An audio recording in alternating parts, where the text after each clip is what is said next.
A great American philosopher, Andy Bernard, once said, "I wish there was a way to know your little days before you've actually left them." So let this speech remind us to cherish these days before we go on to conquer and explore the world. Before we become leaders, professionals, scholars, and warriors, let this speech remind you of the butterflies you got sitting next to that bonita in Spanish class. Let it remind you of the arguments you got into with Mr. Finley over your English mark, and the challenges that you've overcome in high school, because I think you're going to miss it one day. For our high school careers or TV show, this would be that scene in The Fresh Prince of Bel-Air where Will Smith is standing in the living room by himself.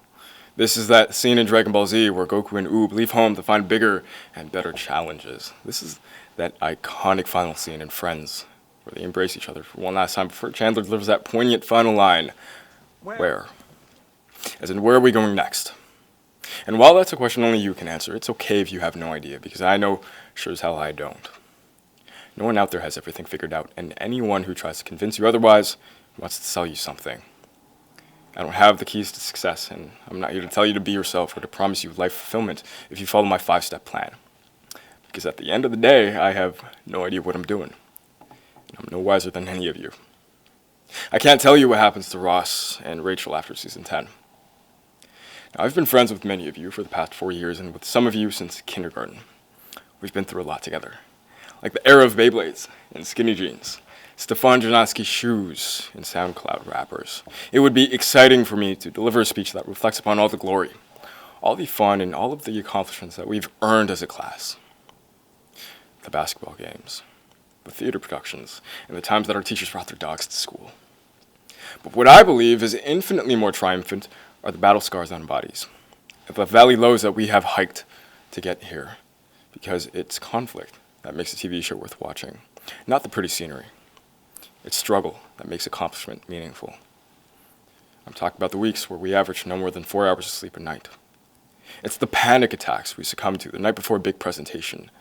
It's the locker rooms that we iced our broken ankles in, fearing we'd never play soccer again.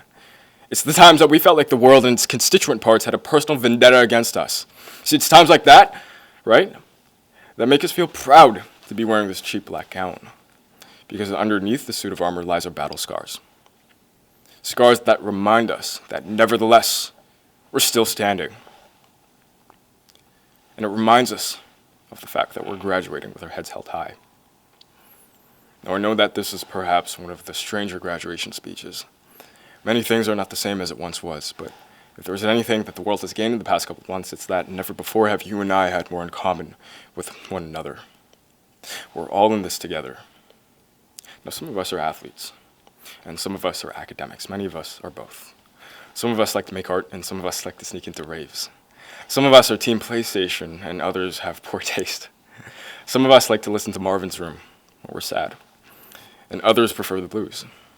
Now, I might be purple, and you may be pink, but right now we are all appointed to a higher responsibility, and that is simply the responsibility of being human.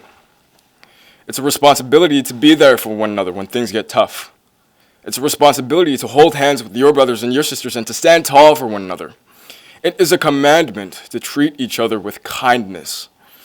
Now, if we make that our priority, we will make it through these times stronger and more connected than ever before. E pluribus unum. For many, one. In those tear-ridden afternoons and late-night cram sessions, we had faith that we would eventually make it to this day, that we would eventually be wearing this fit. And now we are. So in the exact same fashion, let's have faith that we'll make it through these trying times as better people and better talents. I'll leave you with a poem called Invictus. It was Nelson Mandela's favorite poem.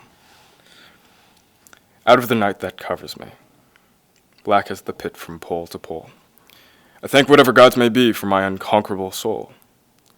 In the fell clutch of circumstance, I have not winced, nor cried aloud. Under the bludgeonings of chance, my head is bloody, but not bowed. Beyond this place of wrath and tears looms but the horror of the shade, and yet the menace of the years finds and shall find me, unafraid. It matters not how straight the gate, how charged with punishments the scroll. I am the master of my fate. I am the captain of my soul. Now, there's been furious debate about what William Ernest Henley, the poet, meant in that final line. I am the captain of my soul. Let me give you my interpretation. See, human history is something that we all author together. And somewhere, someplace out there, lies a heavily history book in which all of our actions are documented. What is written there is entirely up to us.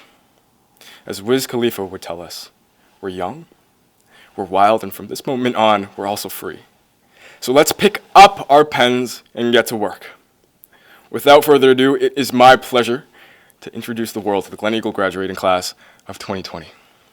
Congratulations. Booyah!